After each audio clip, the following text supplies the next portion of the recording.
세 번째는 미국과 중국과는 전혀 다른 세상으로 빠져들고 있는 일본에 관련된 얘기입니다.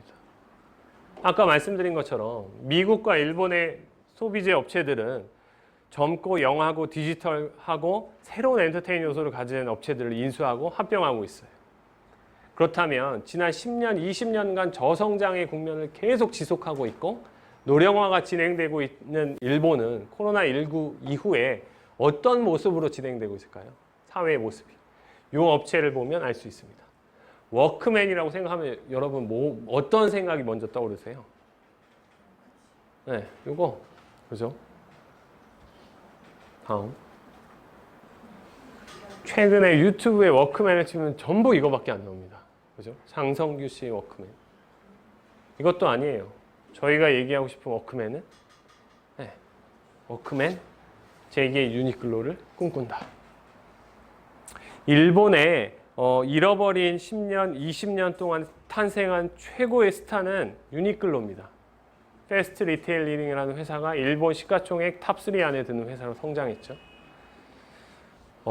과연 이 업체도 그렇게 될 수 있는지 여러분한테 상상을 맡겨볼게요.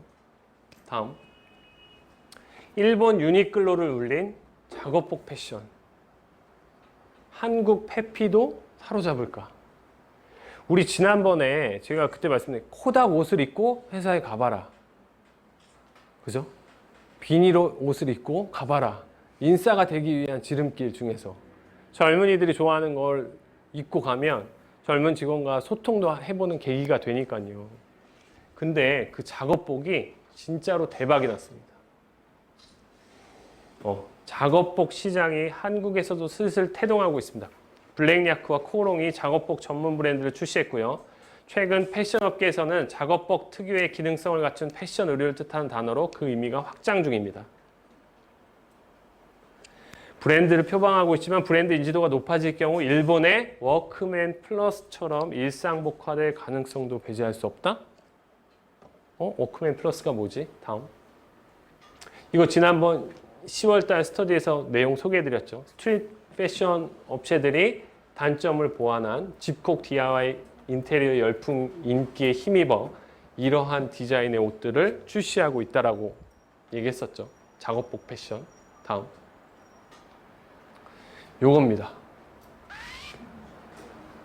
이게 패션이에요.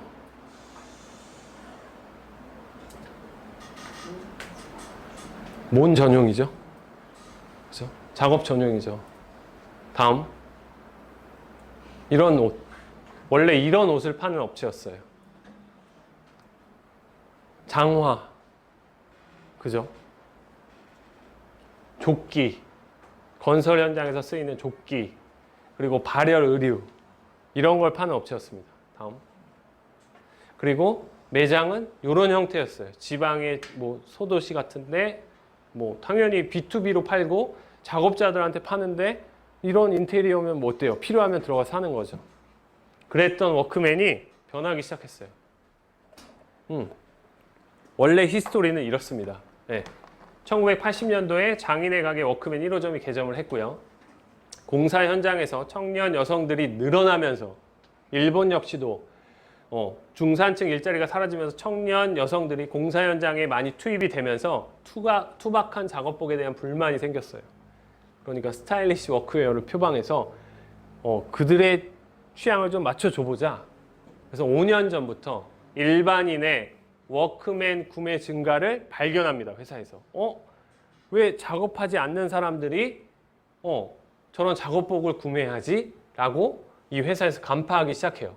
그래서 그 작업복들을 조금씩 개량해서 일반인들도 입을 수 있도록 내놓기 시작합니다. 근데 그 개량한 옷이 좋다는 입소문이 나기 시작해요. 그래서 처음에는 일본의 바이크족들이 이걸 많이 구매했고요.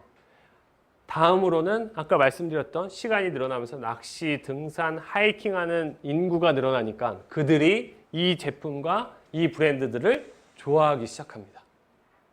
그래서 워크맨 내에서 일반인들을 상대로 인기 높은 상품만 떼어내서 새로 파는 샵을 내자 라고 해서 낸 게 2018년 9월에 아웃도어 워크맨 플러스를 오픈하게 됩니다. 워크맨은 기능성을 중시하고 경기 민감도 및 재고 부담이 낮죠. 경기에 이거 탈 게 뭐가 있겠습니까? 그래서 스파랑 패션성과 차별화를 이룰 수 있다는 게 장점입니다. 장점.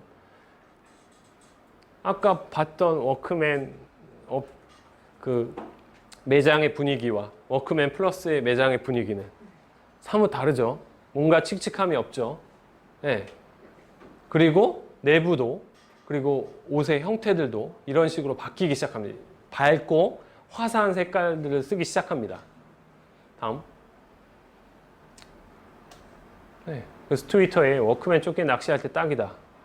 가격이 싼데도 튼튼해서 주머니가 찢어지지 않는다. 워크맨 방안 보고 열선이 있어도 한겨울에도 바이크를 탈 수 있다. 스키장 갈 때마다 대여하기 찝찝했는데 스키복 대여료 가격으로 구매가 가능하다. 호스로 물을 맞아도 절대 젖지 않는다. 라는 입소문이 나기 시작합니다. 다음. 그래서 2020년 10월 16일 급기야 워크맨 거울까지 오픈합니다.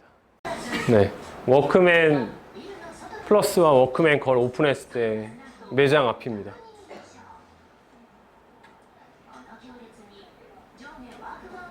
네, 너무 좋아요.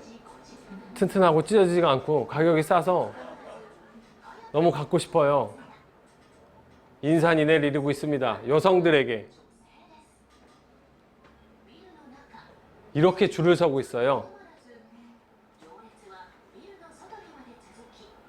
그래서 실제로 일본 내에서는 유니클로를 능가할 만큼 성장할 수 있는 거 아니냐라는 얘기까지 나오고 있습니다. 물론 아직까지 매출이나 매장 수준은 매장 개수 자체는 유니클로와 비교할 바가 아니죠. 그렇지만 일본 내에서는 작업복 시장의 트렌드를 발견한 업체가 워크맨 플러스와 워크맨 걸이라는 걸 통해서 사업의 확장을 시도하고 있다. 아까 보여드린 것처럼 영해지고 있진 않지만, 그죠? 완전히 영한 브랜드를 인수하지 않았지만 나름은 젊고 여성들을 공략하기 위한 매장들과 전략을 쓰고 있죠, 지금.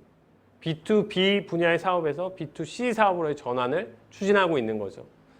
그래서 워크맨의 목표를 볼까요? 네, 매출은 원래 이런 정도로 성장하다가 코로나19 이후에 더 높은 성장을 하고 있습니다. 최근 들어서. 네, 그래서 영업이익은 900억 수준이었던 업체가 2019년이죠. 이건 사실 회계연도는 2천억을 넘어섰고요. 다음. 근데 이 회사는 원래 이 비상장 유통 전문 업체인 요기에, 이 사람이 일본 주식 부자 12위입니다.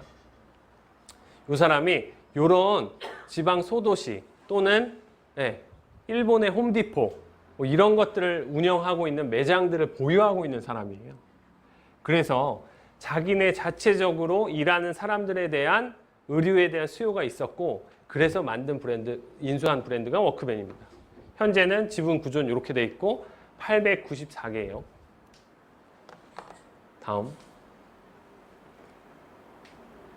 네, 2018년 이후의 주가 모습이고요.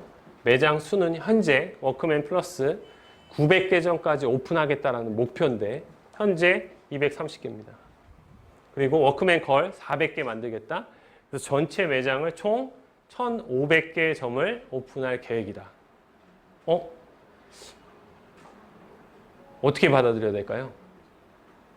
오프라인 매장을 늘리는 거에 대해서. 그죠? 요거는 생각해 볼 문제죠. 왜냐하면 D2C를 통한 공략이 아닌 거죠, 요거는. 어찌됐든 매장은 앞으로 전국으로 확대하겠다라는 계획을 가지고 있습니다.